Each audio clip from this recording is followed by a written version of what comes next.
नमस्कार मंडळी, मी प्रणिता आज तुमच्यासाठी घेऊन आलेली आहे होममेड टॅमॅटो केचपची रेसिपी. म्हणजे जे आपण बाहेरून आणलेलं खातो त्यापेक्षा घरगुती जे आपण बनवतो त्याच्यामध्ये आपण कुठले कुठले पदार्थ टाकतो ते आपल्याला माहिती असतात आणि आपल्या शरीराला सुद्धा चांगले असतात. त्यामुळे बघूया आपण घरगुती टॅमॅटो केचप कसं बनवायचं. त्यासाठी मी हे 1.5 किलो टॅमॅटो घेतलेले आहे आणि हे पूर्ण लाल लाल टॅमॅटो आहे, म्हणजे पिकलेले.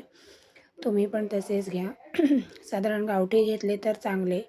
1.5 किलोला 1.5 कांदा.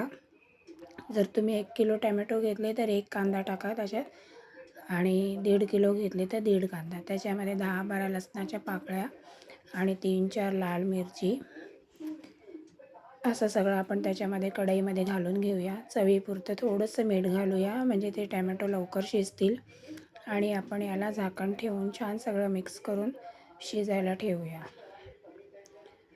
टॅमॅटो पिकलेले असतात त्याच्यामुळे ते लवकर शिजतात. त्याला काही फार वेळ लागत नाही. 3-4 मिनटामध्ये ते छान शिजले जातात. तुम्ही बघू शकता तिथे छान ते शिजून मऊ झालेले आहेत.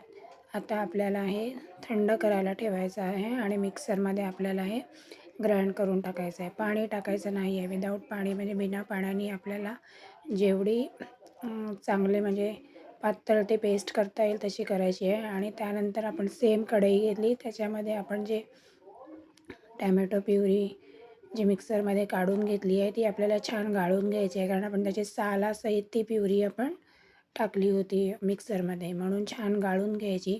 आणि उरलेला जो चोथा असेल तर तुम्ही भाजीमध्ये किंवा भाजीमध्ये वापरू शकता.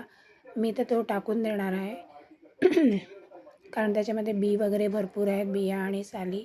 त्यानंतर आपण हे मिश्रण आहे ना ते थोडं आपल्याला शिजायला ठेवायचं आहे, थोडं घट्ट होईपर्यंत. त्यामध्ये मी पाव कप साखर घातलेली आहे आणि पुन्हा चवीपुरतं थोडं मीठ घातलं आहे. मला थोडं मीठ कमी वाटत होतं म्हणून. आणि त्यानंतर आपण हे छान मिक्स करून घ्यायचं आणि आपण एक छोटीशी रुमालामध्ये किंवा कॉटनच्या कपड्यामध्ये काही गरम मसाले घ्यायचे, जसं लवंग, दालचिनी, हिरवी वेलची, आणि ती पुडी आपल्याला या टॅमॅटो केचपमध्ये प्युरीमध्ये घालायची आहे. म्हणजे त्या गरम मसाल्याचा जो स्मेल आहे, जो सुगंध आहे, तो आपल्या टॅमॅटो केचपमध्ये उरतो. ही प्युरी जवळजवळ मी 7 ते 8 मिनटं गॅसवर ठेवली होती.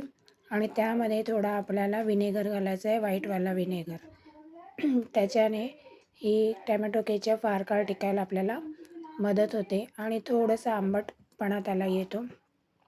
जेव्हा आपली टॅमॅटो प्युरी पूर्ण शिजून होईल त्यानंतर जी आपण गरम मसाल्याची पुडी टाकली होती ती काढून घेऊया.